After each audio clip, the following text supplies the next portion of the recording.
All right, next question. We're going to do some math. All right, so pull out your calculators. A sales associate measured the exterior of a home and found it to be 40 by 60. Okay, disregarding other factors, what is the cost per square foot if the house sold for $202,080?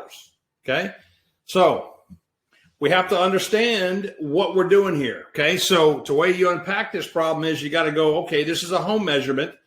So we're talking about geometric figures. Okay, in this case, it could be a ranch style home or just a cottage or whatever the case may be, because the only dimensions they give you is a front footage and a depth of the home footage. They tell you how much it costs. So they want to know how much per square foot it costs. Okay. Okay. Good, Christine. That's right. So let's take a look at this.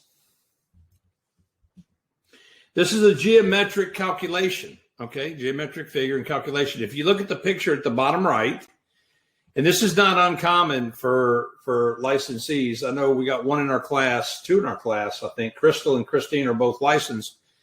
Do y'all measure your own homes when you get listings? Christine, Crystal, do y'all measure your own homes?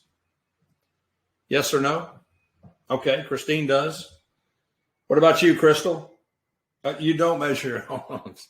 You can measure this on your own with a tape measure and get 40 feet by 60 and calculate the square footage. In this case, it's a 2,400 square foot home.